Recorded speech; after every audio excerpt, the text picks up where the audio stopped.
I felt like every time I almost had hope, it would just slip through my fingers. And I ended up in this office where I am right now. I have like a whole side over here where I have a sofa and a coffee table with, gold painted inlay on it. All the trappings of success here in my multi-million dollar law firm. I found myself face down on the carpet, sure that my only option was to end my life. What if story is the answer to our crises of meaning and belonging, to our impulse to heal our lives and help others, to our desire and drive to leave this world better than we found it? Now, we love good stories. In fact, we're kind of obsessed, not just with the stories themselves, but with the stories behind the stories.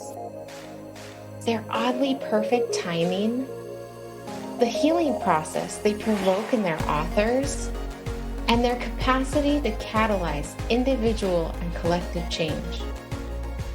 And we love exploring these with writers, thought leaders, entrepreneurs, healers, parents, and others. Tune in to hear these stories behind the stories and entertain with us the real possibility that whether you are a teller or a consumer, story is always offering or leading us to an answer.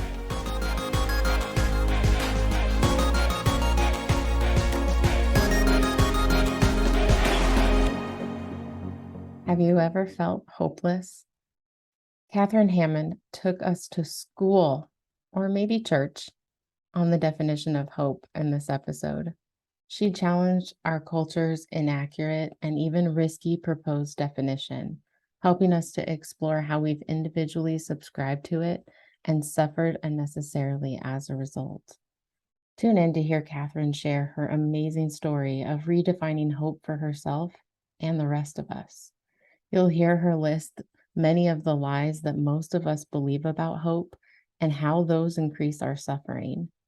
And finally, and maybe most exciting, she offers a truer definition of hope, which it continues to carry her as she faces life's inevitable challenges. I'm telling you, you're going to need a good hot cup of sips for this one while Catherine unravels your ideas about hope and opens up a whole new possibility for you. Welcome to Sips of Story and Sanity, where we talk about the stories behind the stories with authors, speakers, thought leaders, healers, parents, and more. My team, my son, Aaron. Hello. My sister, Alyssa, who couldn't be here today, and my clients turned friends turned team members, Teddy. Hi, y'all. And Lori. Hi, everyone. And Carlin. Hello. Are here to make sure that we get the most delicious sips of story and sanity out of this experience. Today, we have Catherine Hammond with us. She is an award-winning attorney, life transition guide, and the author of Hopeless. After a childhood marked by trauma, a series of devastating crises ultimately brought her to understand the true nature of hope.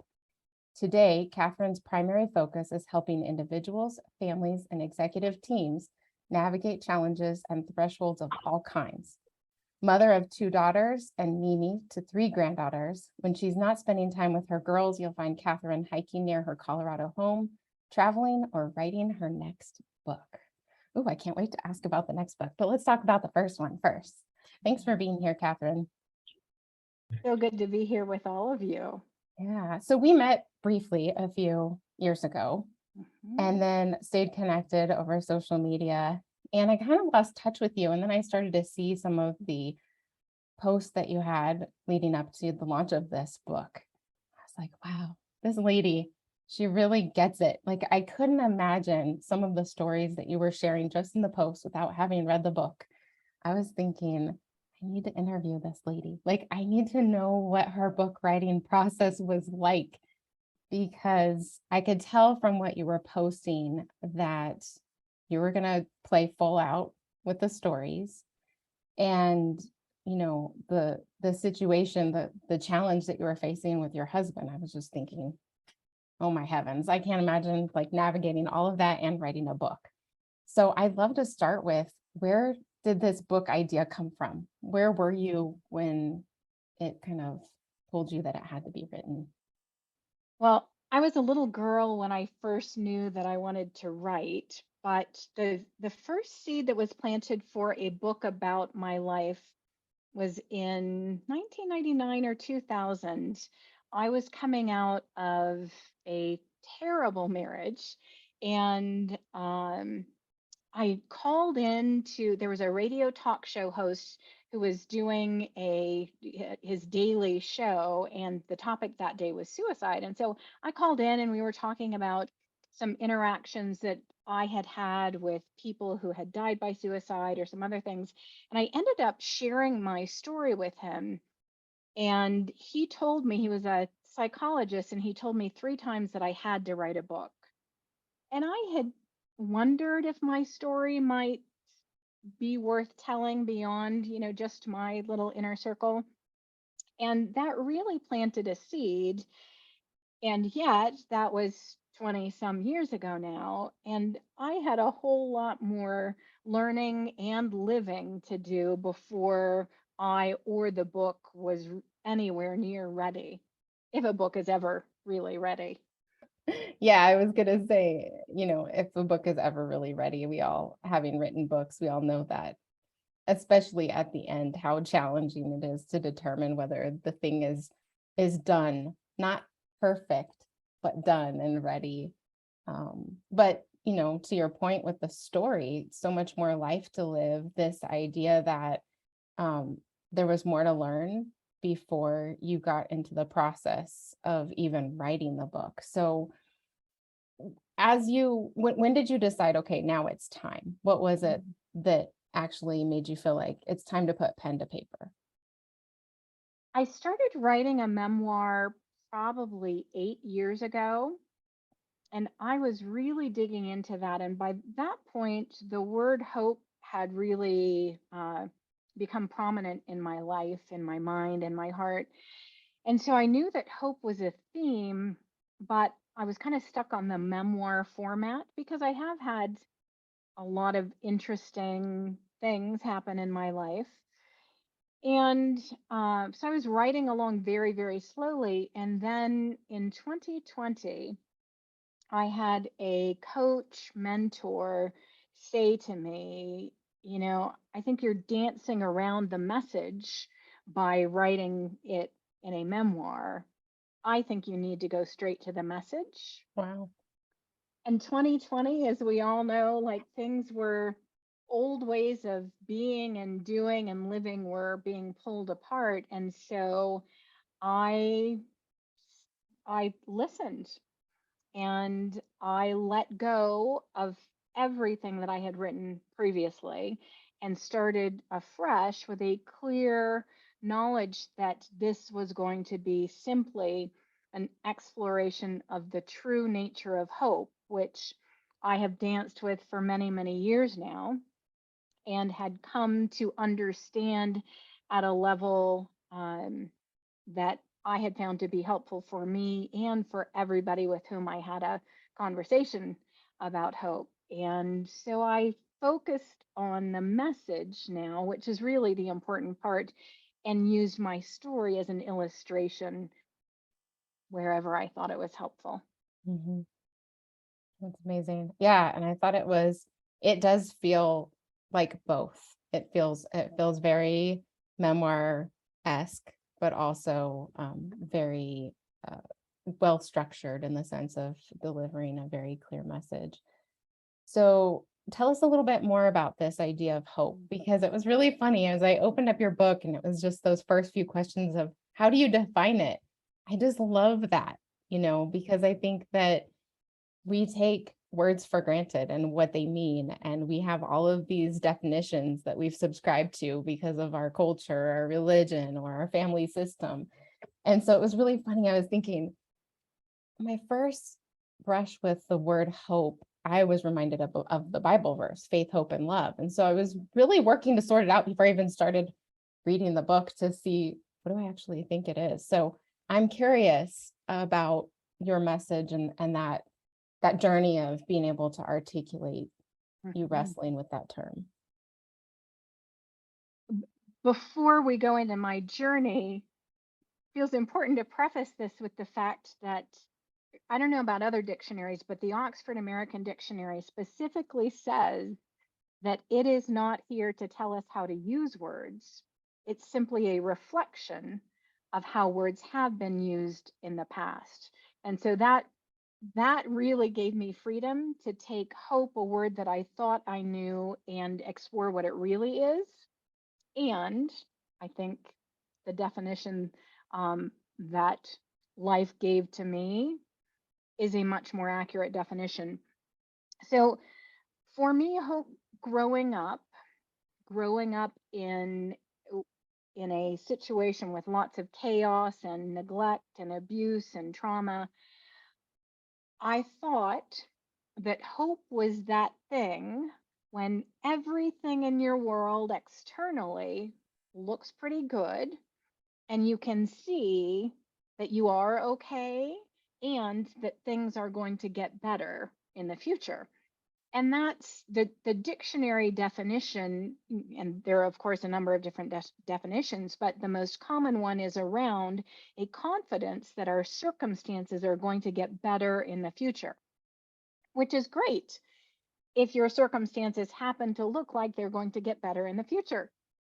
But for many of us, in many situations, either we can't see that our circumstances are going to get better, or they're not going to get better in the traditional sense in which we think about better. Terminal cancer, there are a whole bunch of things that just don't that doesn't really fit with the way we measure better. And so I had spent my life trying to catch this hope and trying to do all the right things and be all the right things, and tried relationships. If I just get the right relationship, then I'll finally have hope and be able to hold on to it. And I tried a lot of relationships and none of them gave me lasting hope. And then I turned, to, professional endeavors and professional success, and things kept happening with that too. And I felt like every time I almost had hope, it would just slip through my fingers. And I ended up in this office where I am right now. I have like a whole side over here where I have a sofa and a coffee table with, gold painted inlay on it. All the trappings of success here in my multi-million dollar law firm. I found myself face down on the carpet, sure that my only option was to end my life. We, we were not doing well financially for a season in 2013, and payroll day came, and one of my employees, her payroll check was going to be held by the bank because there wasn't enough money to cover it. And I really, in that moment, because I had believed the dictionary definition of hope, a confidence that our circumstances are going to get better in the future, I didn't have that. Our revenue had been going down for a few months, and I didn't see my way out of this. And I had a whole team of people here who were counting on me, the way I saw it, to do all the right things so that they could go home with paychecks. And I came very, very close to ending my life that day, but I had learned enough to know that often, well, okay, every single time I had ever felt like the world was going to end, if I got a semi decent night's sleep the next morning, things would look better. And so I decided to wait one day. And I came face to face with my definition of hope that day. Woke up the next morning and things looked slightly brighter. I thought, okay, well, I already had the money to cover that person's paycheck, and things looked okay. And within 6 months, I was on an airplane, and I put my seat in the recline position, and I pull out Viktor Frankl's Man's Search for Meaning, which one of the best books ever. Probably most of you have read it. And I start reading about how Victor was in the concentration camps, worst situation that I can imagine as a human being. And yet he did not lose hope. And the dictionary definition comes up against the dictionary definition of hopeless. If we are hopeless, it means the floor is literally falling out from under us. But the hope definition is a little bit lighter. Sometimes it's just a wish. And I was like, wait a second, these don't really go together, as I'm reading Viktor Frankl and realizing he didn't lose that sense of hope in the worst circumstance imaginable. Apparently, it's not actually our circumstances that determine our hope nor our sense of hope. And that was 2013. I started playing with that. I chewed on it. I wrestled with it, as all of the things that have transpired in my life just since 2013 have happened. My oldest granddaughter was born in 2016, and she was born almost 3.5 months early. Was dancing between life and death for 3 months on a daily basis. And the journey that I had been on with hope had brought me to a place where there was not a single moment where I felt like I had lost hope, even when she would stop breathing and her heart would stop beating and she would be blue and limp and lifeless and they would take her away. I didn't feel that same sense of, I have lost all hope. The floor is literally falling out. I can't survive this, that I had experienced before. And so for me, the definition of hope eventually evolved to a deep knowing that I am okay and I will be okay no matter what happens next. And okay, it is, in a bigger sense, doesn't mean that I'm going to live forever. It doesn't mean that those I love will live forever. Okay, meaning the floor will not drop out. The life that I have lived will still have meaning even when my life ends. The lives of those around me, even when they end, will still have meaning, still have an impact. They will still be with me. The world will keep spinning, even if what I consider to be the worst thing imaginable happens. And I can have the sensation of being okay no matter what happens. Yeah. It was so powerful because I remember that scene that you wrote about with your granddaughter. And also, I think the one that was even more palpable for me was the one where your husband was in the emergency room. And it did bring up all of this conversation around people who learn how to hold on to hope and have that sense of it's going to be okay. It brought up this whole bunch of questions around, what do you do with the people around you who think that you're totally, completely out of your mind? You should be completely stressed out. You should be curled up in the fetal position. That whole piece around not just what do you do with them as the person going through a situation like that, because I've been that person and I've wondered, like, it makes me check my own reality. Mm, Like, I'm okay, right? I'm okay. Like, why is everyone else? But as people who are working to support someone in that space, like the family member who showed up or the friend who stops by the hospital and they see you in that state, what are the things that can be said or done on both ends to make this whole thing okay? Because I love that that was one of the main things that actually made me reach out to you on social media to have this conversation. Was this, like, it's not about um there's no bypassing here. It's not that I'm not scared. It's not that I'm not hurting. It's not that I wouldn't bawl my eyes out if I lost this person, but there's this other thing happening. So how do you when you think about supporting people who are in that state, who are wondering, like, how do I convince other people that it's actually okay? right. Right. It's a tricky position. And it wasn't until I was writing the book that I really started to get clarity on all the rules that we have set up as a society for ourselves and other people about when we're supposed to feel hopeful. You know, if somebody is in crisis, potentially on their deathbed, we're not supposed to feel hopeful.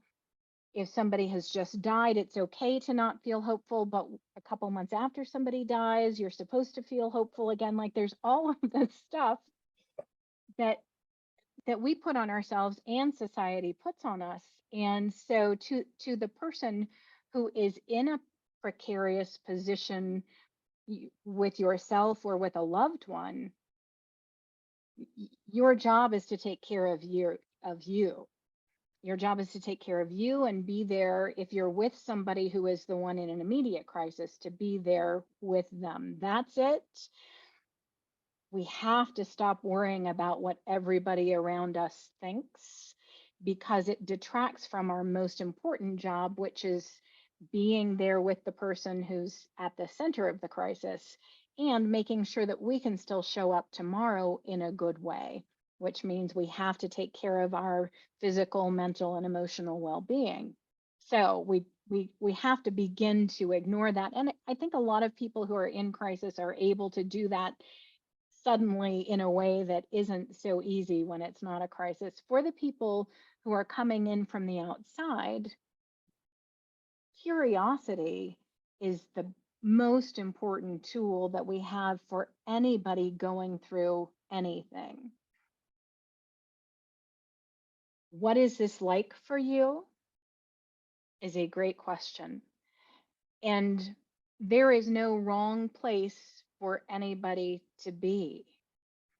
Noticing the ways that we have put expectations on things, noticing the expectations that I have for this other person who I think should be in any other place, letting that go and sticking with curiosity as the primary centerpiece. What is this like for you? What do you need? I'm here with you, and reassuring them that you don't need them to be in any particular place. Yeah. Yeah, I love that. It's amazing how much this all comes back to presence, right?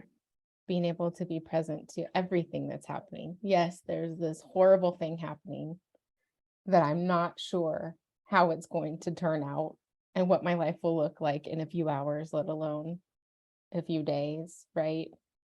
And there's also this other thing that I know, and being able to be present to all of it, whether you're in it or supporting someone through it. Mhm. So Yeah. love It, and back to the definition of hope, I also believe that hope has an energetic component, that it is an, a wellspring that was planted inside every single one of us. It's our core, part of our core state.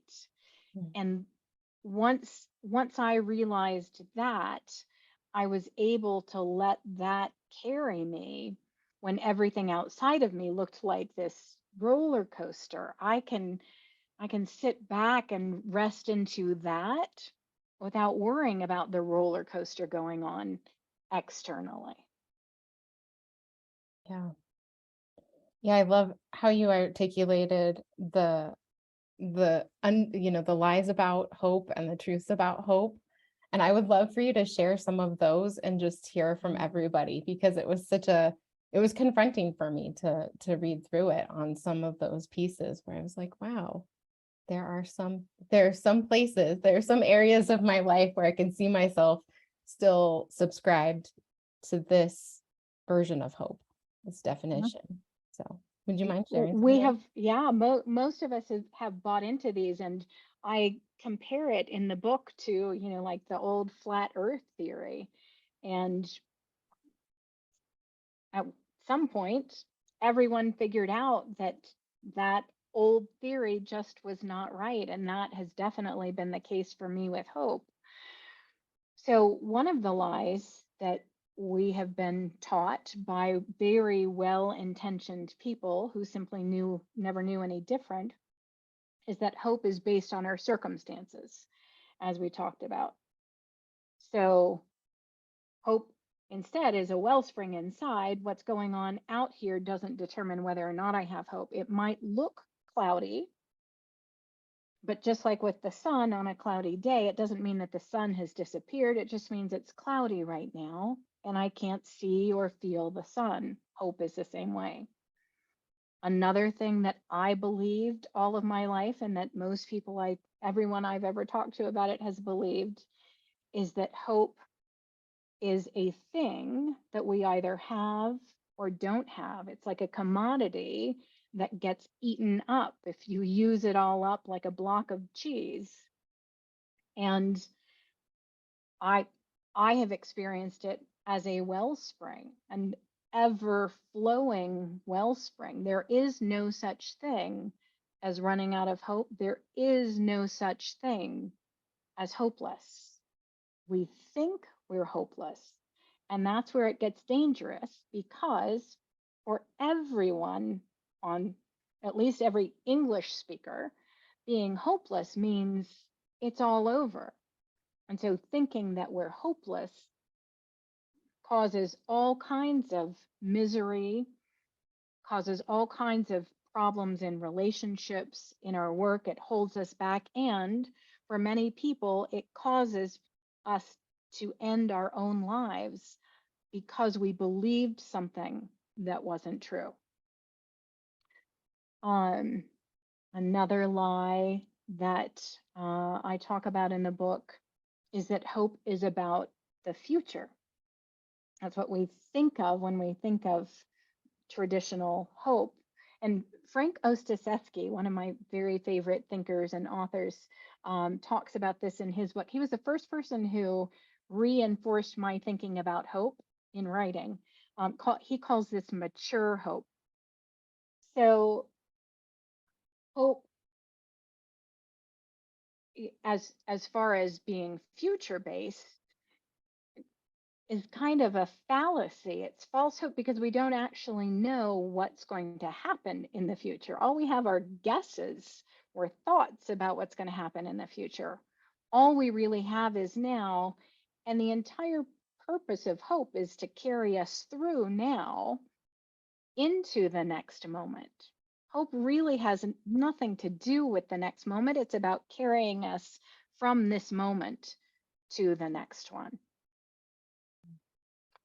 Another lie that I talk about in the book is that hope is only for the lucky ones, for the special club. And I grew up, with a single mom who was, you know, from my perspective when I was growing up, I thought she was, back in those days, we called it crazy. She was very depressed. I didn't know she had been hospitalized for depression before she had any kids. And again, after my younger brother was born.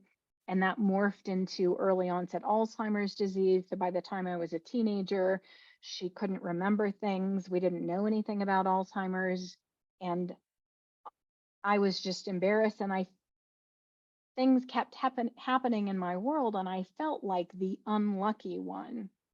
And looked like everybody else out there had, perfect family, perfect lawn, perfect, all the perfect things. And they all looked hopeful. And I thought that they had hope because of all of those things in their worlds. And I thought that hope wasn't for me. And it took me, a lot of years and working through my old stories to figure out that hope is available, accessible to all of us. It's not just the people who have certain things that give them a better, easier start. I think some people have easier access because of their upbringing, their race, there are a number of things that can make hope a little bit easier to access. And when the rubber meets the road, it's not until, the, the rug has been pulled out from under us in some way, metaphorically, that we really come to wrestle with hope ourselves and find what real hope is. And every single one of us is in that same game together, no matter what your background, financial status, any of the other things that can make it harder to access for some folks. No matter who you are, what's true for you in your external world, hope was still planted inside of you. Some people have to do more work to clear the clouds to find it, and we all have it. Yeah. Yeah, I love that. I love that idea so much. This idea of, we see people who are so resilient. And I know one of the things that you talked about in the book was the connection between resilience and hope. And your, because I've been having the opportunity for the last few years to study resilience through one of my clients and all of the work that I'm doing with her. And so it's really funny when you start to dig into those neural pathways and the neurobiology of how does one build resilience? What is it, Carlin? I think you said it this one time, all it really takes is just one human in your childhood, right? Yeah, one, because I had done some research into resilience a few years ago for some talks I was doing, and essentially what it boiled down to is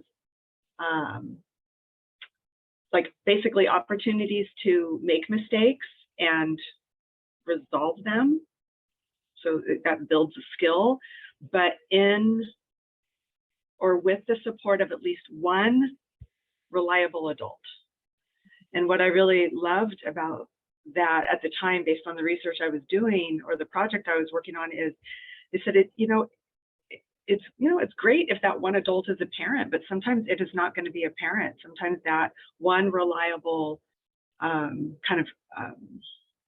safe adult may not be available even in the house and in your family, but maybe it's a teacher or somebody at church or an aunt and uncle or a therapist, whoever.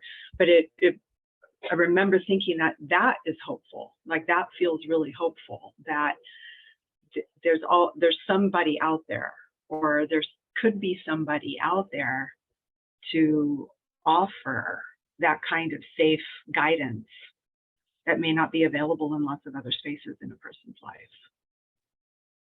Yeah. Absolutely. And I know for me, that adult came in bits and pieces of different people. There was a little bit that I got from a school counselor and a little bit that I got over here, and there was nothing consistent, but I consistently had bits of adult support. Yeah.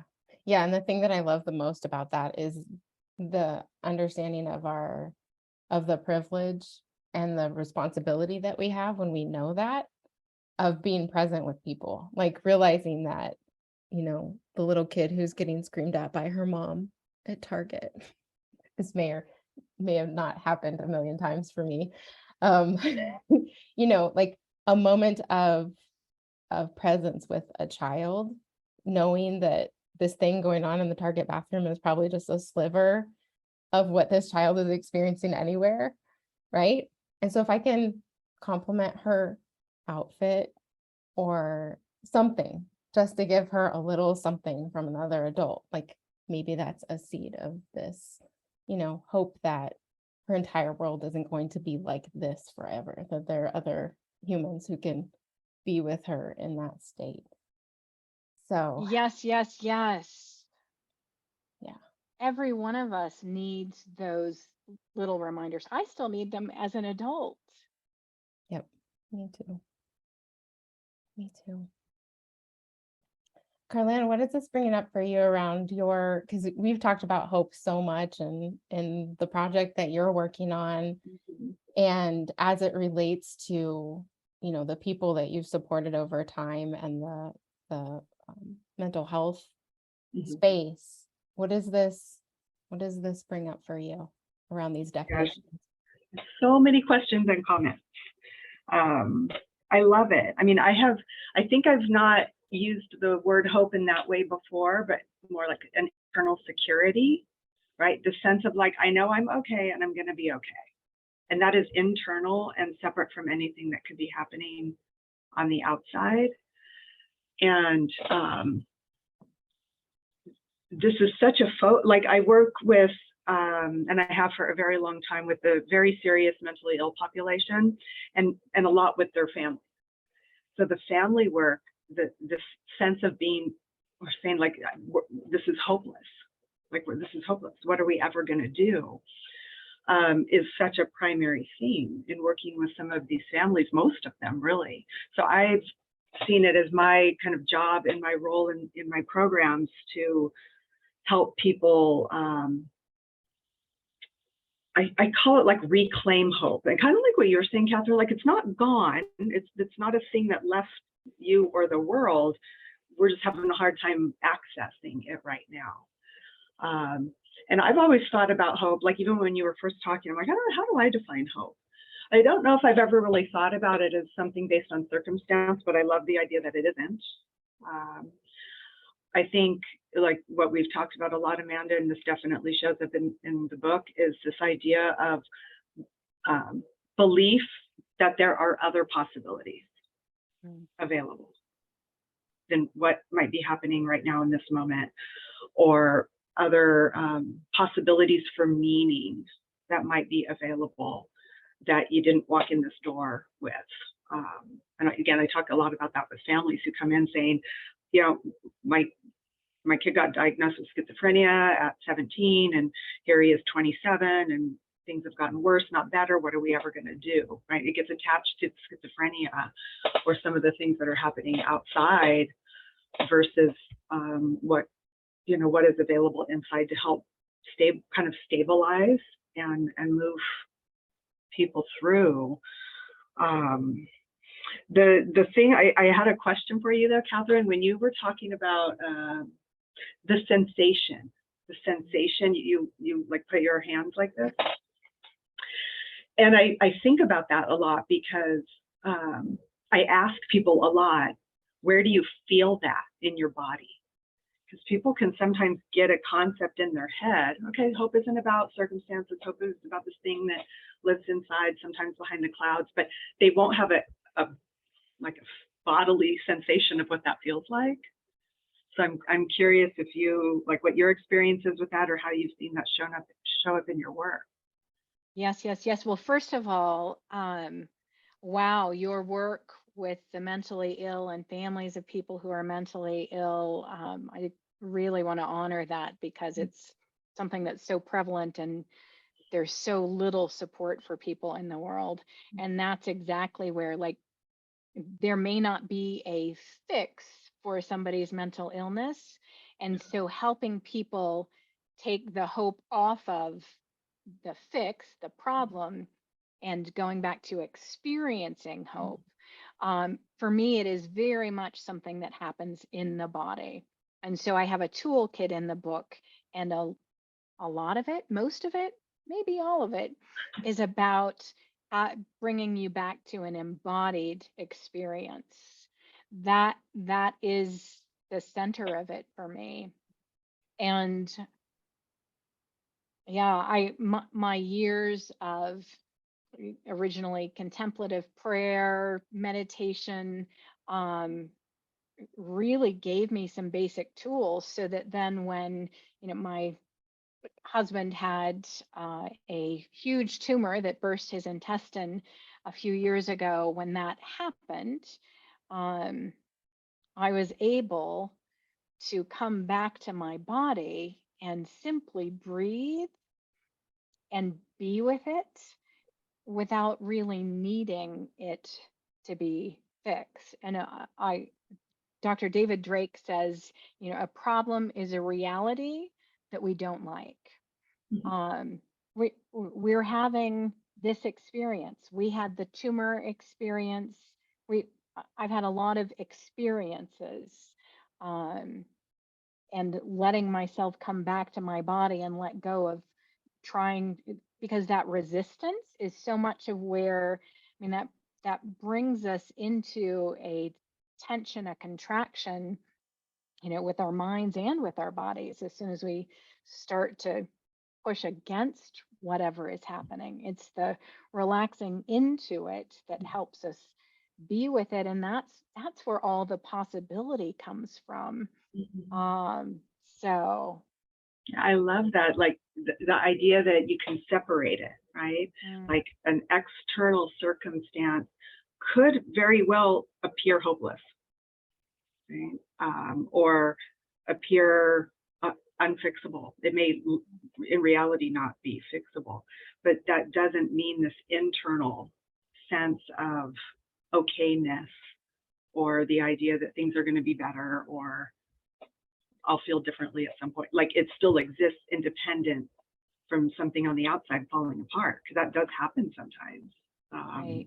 Like you're saying, I mean, many of the families I've worked with over the years have, they've lost their loved one to suicide or addiction or any number of, horrible things that happen, and come in looking for something, right?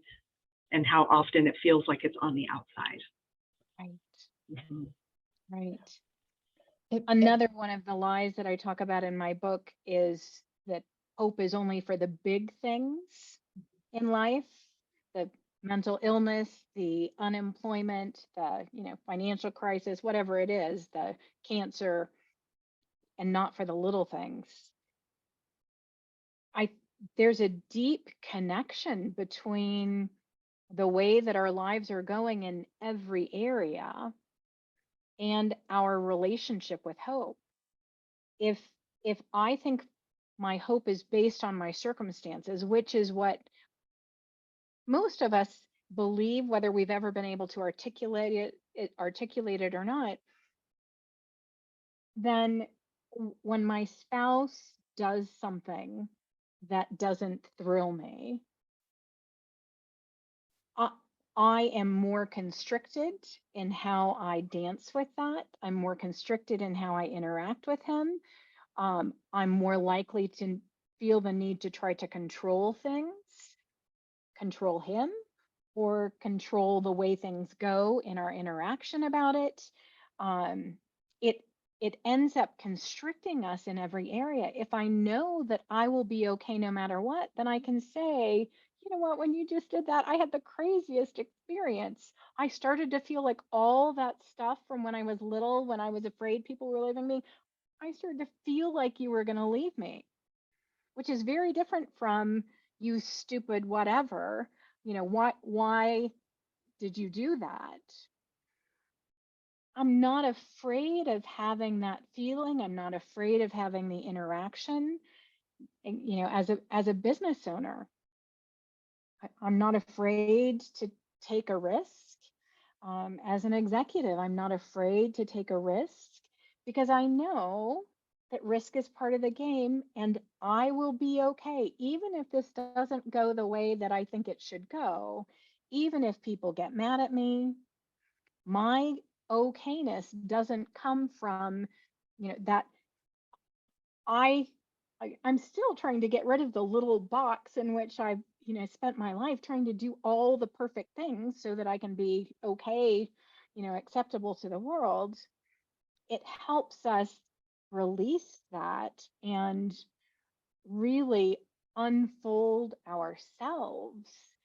And that's where the beautiful stuff comes. I had the most beautiful experience on Facebook, of all places, yesterday. I had made a post yesterday morning and I started out with a statement around, I'll never forget the slumber party in junior high school when I went home before dark with tears streaming down my cheeks. And I noticed a little while later that one of the two gals who had hosted that slumber party had liked my post. And I happen to be friends with both of them. I mean, Facebook friends, not real friends. Um, and I took a risk and I commented and I tagged both of them. And I said, I promise next time I'll be more fun. And I was talking about how the stories we carry, and I was talking about the story I carried about always being alone and not being wanted and all of that. So one of them commented back and said, "Oh my gosh, I feel terrible. What did we do?" And she was having a hard time with it. And then the other one commented, and she said, as soon as I read those words and she repeated my words, it took me back to that day. She said, that day has haunted me. Hmm. I knew that you didn't feel safe or wanted, and I was not in a place where I was willing or ready to do anything about it. Your story about being alone and unwanted collided with my story about being flawed and that I would always be flawed. Her vulnerability in saying that to me on Facebook blew me away. It was hope that enabled me to put the original post out there and then tag them in the comments. It felt a little bit risky to me. I didn't know what was going to happen. I was well aware it could go poorly. And it ended up being the most beautiful healing experience I've ever had on social media. Wow. But I knew I would be okay, and she knew that she would be okay no matter what I thought of what she shared. Yeah, that's incredible. And when you're talking about these stories, one of the things that I saw in the book that I thought was so beautifully communicated was the generational pickup of the stories, right? Like how these things get transmitted, that first scene of your mom running out of the house and I can't handle this or whatever that is, right? Like how they get so deep in there that then we hear ourselves say the same thing one day. Like, is that true or is that just something that I picked up? And so one of the questions that I had as I was reading was because how old are your children now? They are 30 and 32. Okay, so this new awareness happened once they were outside of your house, right? Like they've kind of started their lives. And so my curiosity was, how would this knowledge of what hope is, like what would you say to some of the parents who have the ability to shift these stories earlier, right? Mm.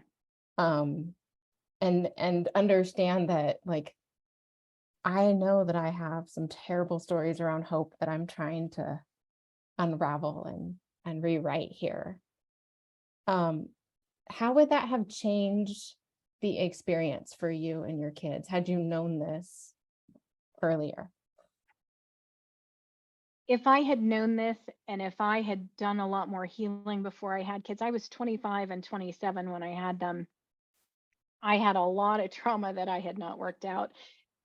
It it would be a totally different ball game. their childhoods would have been very different. My experience of parenting as a single mom would have been very different. And there have been times when I have felt, some regret over that. And the reality is, I knew everything that I knew when I was 25 and 27 and mid 30s and all of that.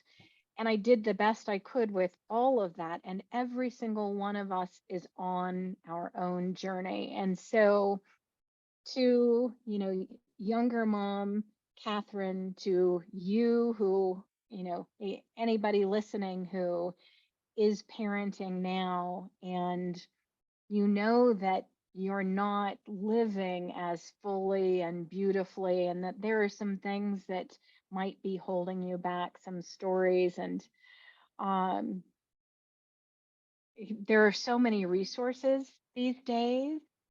Just take a step, whatever feels like the best next step to explore more of yourself and your stories, and then take the next step. There's nothing you need to fix, but just getting on the journey is what it's about. And I'm 57 now. I haven't worked it all out. I'm hoping, in a wishing kind of sense, that I have more time, because we're all works in progress, and Yeah. every one of us is on the journey that we're supposed to be on.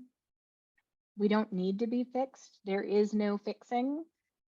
We just journey. Yeah.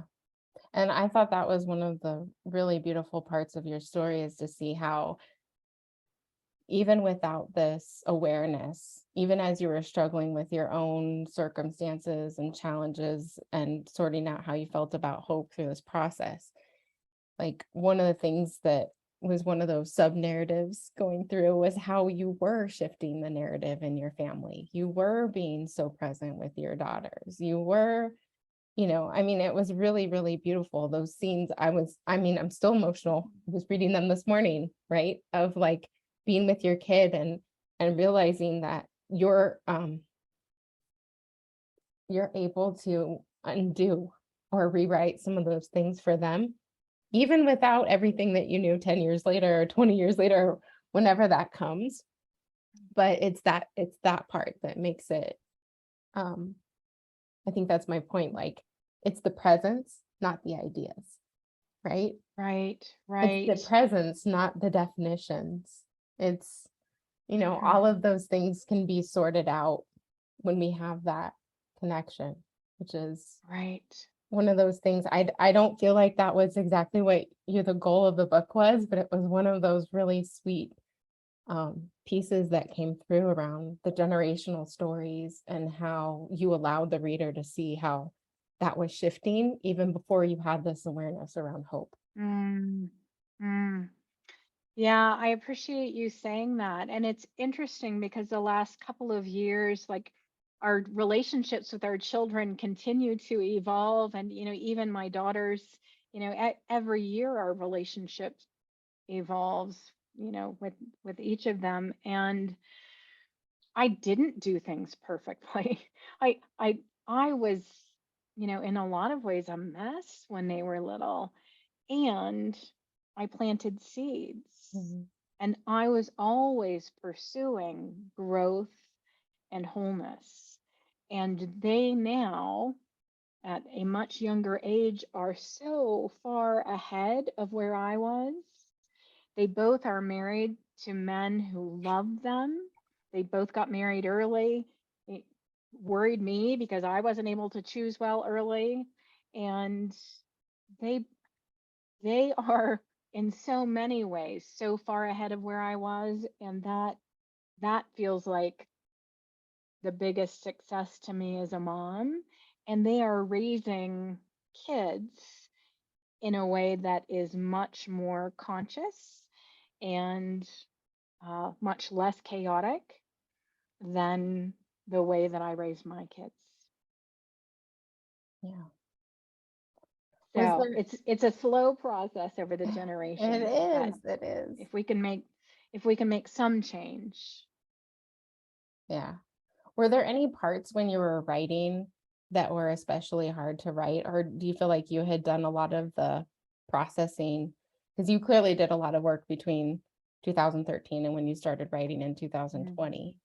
So were there any places where you noticed feeling stuck or Mm. those types of things around the story? Where I struggled sometimes feeling stuck was, how do I put it together, because the message was so important to me, and I never thought about, the lies about hope or the truths about hope in such a structured way. And it was actually in the summer of 2020, I was asked to give a presentation on hope. That's where I came up with the lies and the truths, and that, became the basis for the book. Um, so the stuckness for me was mostly in really trying to make sure that this was helpful for the reader, not just healing for me to write, because I think it's always healing for us to write, and creating is one of the tools in my toolkit. Creating is, I think, the most healing thing there is. That it's the next step in the metamorphosis, is the recreating, creating anything new.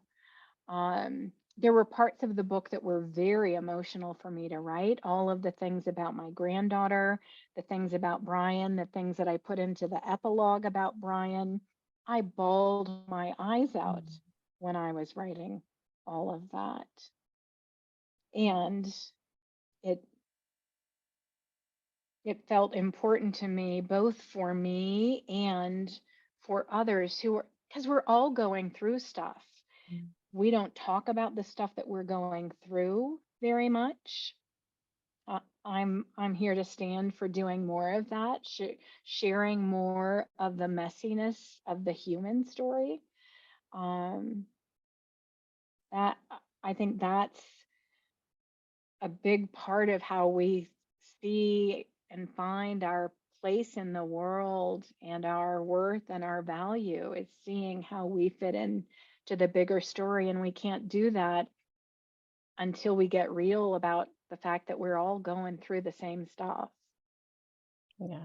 Might be slightly different situations externally, but it's the same journey. That's what I was thinking as I was reading, is there's the definition of hope, and it's pinched in by the other kind of cultural belief that we're going to arrive somewhere someday and it's all going to be great and wonderful, and then life will not have any more suffering. It's like, where did that come from? Who started that? um because that's what we're hoping, that's where the hope comes from, right? We're hoping for that time where we all get to stop suffering. But it's like, does that day ever come? Because, you know, everyone dies, everyone loses, everyone has challenges. Like, yeah, It doesn't And come in these bodies, I for don't think sure. so. can I share? I'm sitting here with um, epiphanies and understandings going off. So part of my brand is truth, hope, and love. Very hope is a very big part of my life. I had in my childhood, I had an older couple that reached out, and they in the nightmare of my life, they taught me faith. And he was a college professor teaching psychocybernetics, and together one was my Sunday school teacher, and together they gave me this beautiful thing on being able to imagine and believe and see things come. And so I, in the nightmare, in the dark of my life, I've always had a dream and would wake up in the morning when the sun would come up in my life. That dream would be a reality. So I've seen that as hope, always that yonder star, the hope. Then in the 90s, I got cancer, and we were in a I was in a very hopeless feeling situation. My husband was laying on one side of the couch, a big sectional, and I was at the other, just our feet touching. And we couldn't answer the phone anymore. You know, we were just, it was dark. And all of a sudden I had a thought. All is well. Emmanuel. And in that moment, it was like this knowing that I'm not alone. No matter what happens, everything is going to be all right. It was this whole thing that just happened. The phone rang. I jumped up to get it. My husband's like, "What are you doing?" And I answered the phone, "Hello," you know, and then so of course somebody's asking me how I'm doing. And I said, I am all is well, Emmanuel. Everything's going to be all right. All is well. And that became that knowing that you're talking about. So I'm bringing all this up because I'm in a situation right now where I had this accident and I'm in pain, constant pain. And in that constant pain feeling, and not knowing if it's ever going to get better or how better is it going to get, I have felt not without hope, but I have felt hopeless, that feeling. And today, today, my daughter made me a sign several years ago that said, all is unfolding perfectly. And I have it front and center. Every time I walk out of my room, it's right there. I see it. And so I was walking out of my room and my husband was talking to me and I stood there and I was touching that, not comprehending what it was saying. I was just feeling the texture of it, you know, and just kind of like how cool that was. And as you're talking, I'm realizing, oh, this is a huge part of my brand. I'm always saying all is well, no matter what, all is well. That knowing, and I, through the course of this accident, it's been 6 weeks, I have been without that. Not that it was gone. I just somehow lost sight of it. And even, you know, like something having me just trace that sign was trying to bring me back to that knowing that all is well. All is unfolding perfectly, no matter what. That is the hope that's a part of my brand, that a piece of it that I hadn't even myself brought into it. I was more thinking yonder star, you know, without a vision, people perish. You've got to have, you know, hope, believe, celebrate, act as if, and there it comes, you know, that kind of almost right now in this moment feels airy, fairy, flighty, like, but oh my God, this is the hope that's a part of my brand, the grounding, the knowing, no matter what, everything's going to be okay. It is okay. All is well. So I bring that back to this aha, talking about vulnerability. Like, what makes vulnerability possible? How can you be vulnerable without hope? Without that knowing that no matter what, and a lot of us, you know, are getting ready to launch books and launch this and launch that and put ourselves out there. And it's like the terror, you know, that I've experienced, you know, putting myself out on Facebook, putting myself out there, becoming vulnerable, like, oh, this is the answer. Hope, that knowing that no matter what, all is well. It doesn't matter what happens. It doesn't matter who says what or who does what. I'm going to be okay. Everything's going to be okay. I am so inspired and like ready to explode right now. I am so grateful for this conversation. I really am. I am so very grateful. It's going to be life changing for me, Miss Catherine. Patty, thank you so much for sharing that. For me, pain, this is, if it's not the last lie that I talk about in the book, it's one of the last lies that I haven't mentioned. One of the lies that I believed was that pain and hope were mutually exclusive. When I was in deep pain, usually emotionally, but sometimes physically, it felt like this, steel wall between me and hope. I think there's nothing like pain to bring us into like really wrestling with it. And what I hear you saying is, yes, you've had this head knowledge and you've had the grounding, the embodied grounding, and it sounds like they are coming together. Yeah. It's a real reminder, because I've had a lot of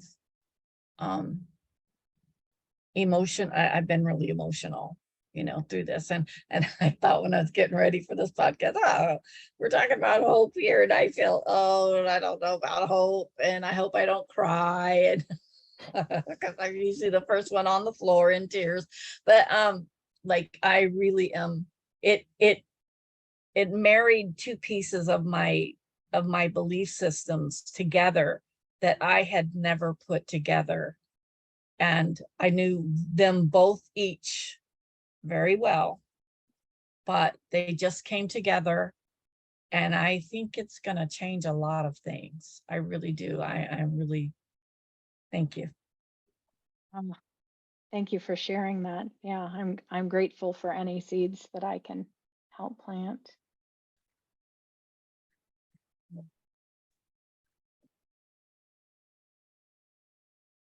I, of course, want to know what my son is thinking over there about hope, because Bet you are.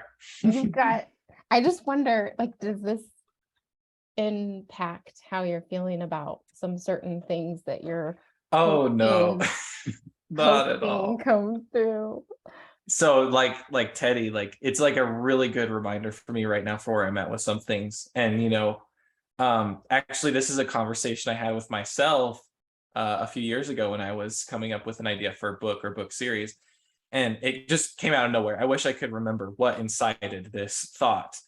But the thing that came to me was that hope is just faith shrouded in doubts or in fear.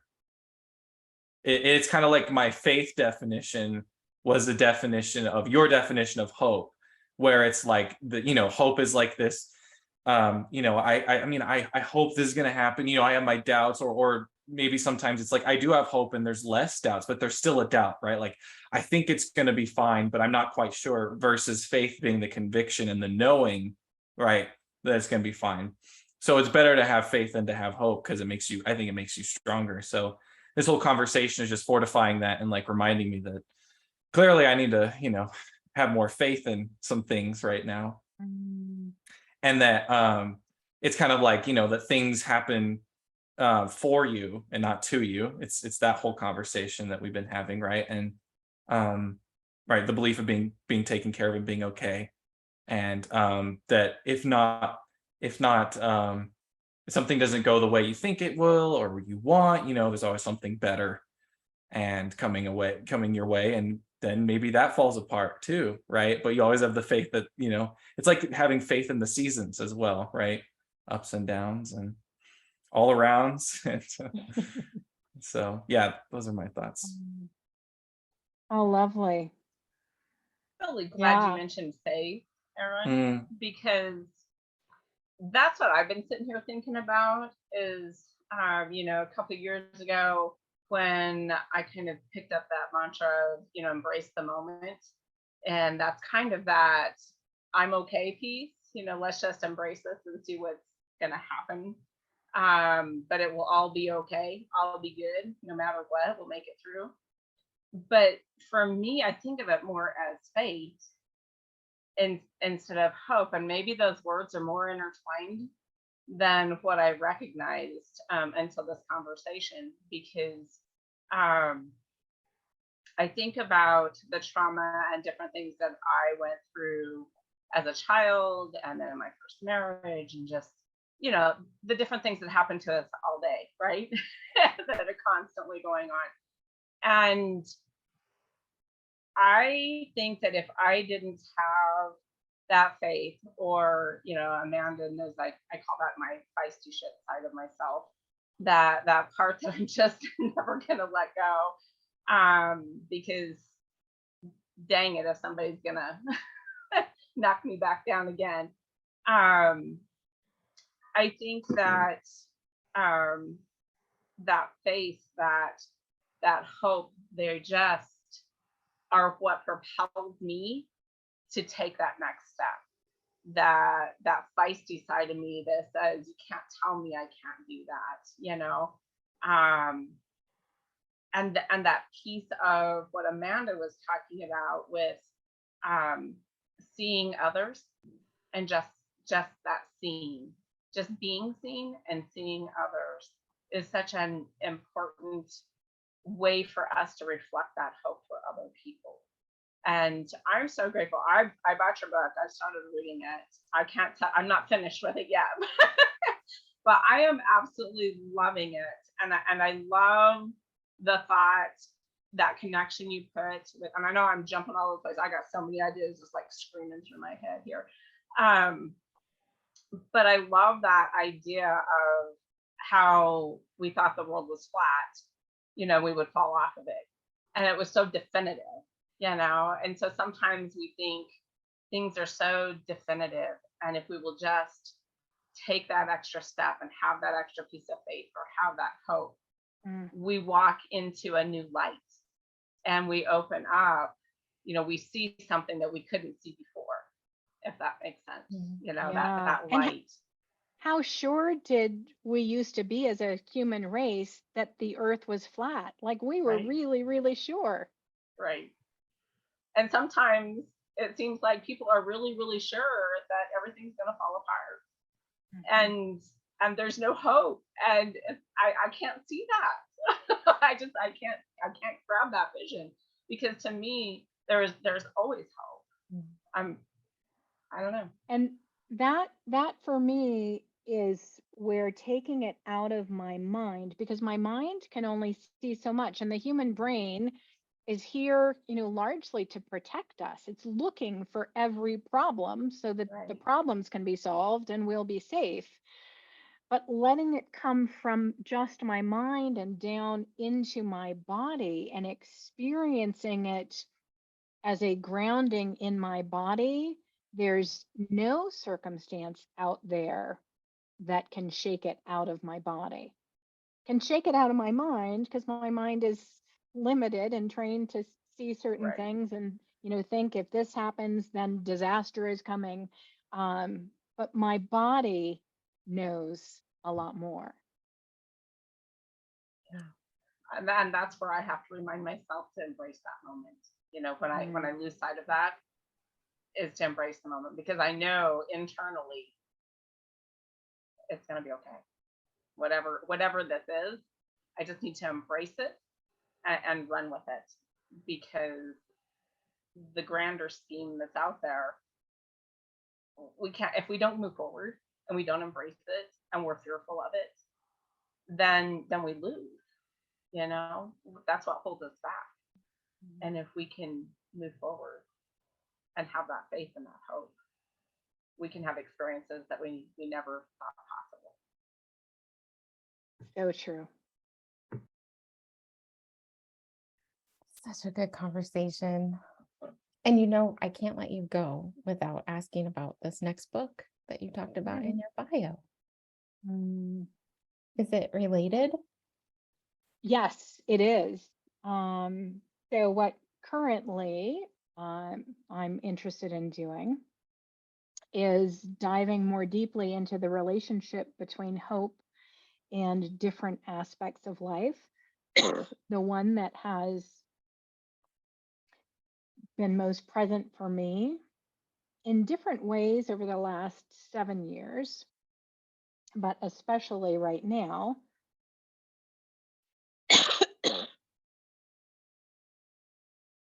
is hope and illness. Mm. Because illness seems like a big problem that needs to be solved. And there are so many unique things about what happens in our relationship with hope and our relationship with other people, our relationships to ourselves when there's a serious illness, either in ourselves or in a loved one. And my best friend died of leukemia, and my granddaughter was in the hospital, and my son-in-law had stage 4 tonsil cancer, and it's been one thing after another until now my husband's incurable cancer. And that's where I'm living. And it's my husband describes it as a bittersweet place to live, Mm. and means that very much. The bitter is obvious, and the sweet, th- there's nothing that I want. There's nothing that I think most of us want more than like a real experience of being alive. And when we are staring at our mortality in the face, there's an aliveness that happens like nothing else. Mm. And so, even in the middle of something that we would never choose, um, when we take hope off of the circumstances and find that fountain that is accessible no matter what, we're able to be with the bitter and the sweet and the bitter and the sweet and the in between and the boring and all of the parts of life. But illness um, helps us dance with our mortality and with hope in a way that um, is pretty unique. So, Wow. That sounds like an amazing project. Does he help you with the process? Like, is he part of your brainstorming, writing, editing? Like, is he involved? he was involved late in this process. I didn't involve him early enough. He is a thinker, a philosopher. He helps me think. Last year, he was on chemo for 6 months. And so, we weren't really able to have the kinds of conversations around my book that I would have loved to have had.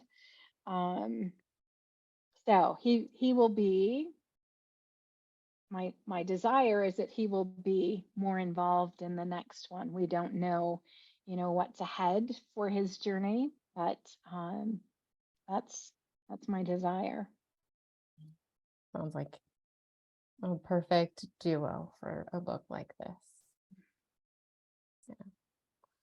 Well, Catherine, thank you so much for joining us today and sharing your story and helping us and our audience challenge their thinking around hope and hopefully drop into the experience of it.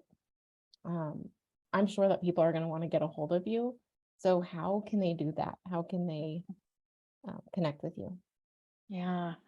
So first of all, there is a landing page for the book. It's hopeless-book.com. And on that landing page, if you scroll way down, there is a free gift for you. It is one of my very favorite practices in the whole world. It's how to have the best day of your life whenever you want. So if you're interested in that, and then I hang out on Instagram mostly. It's catherinehammond.life. I also have a website under the same name, catherinehammond.life. I play a little bit on Facebook as well, so you can reach out to me any of those places. Perfect. All right. Well, thank you to our audience for listening to this episode of Sips of Story and Sanity. I'm sure that you loved what you heard. So please consider subscribing, leaving us a review, and maybe even sharing what got challenged for you around hope in this episode. We'd love to see those comments. I think that's a wrap for today. Thank you again, Catherine, and thank you to the team.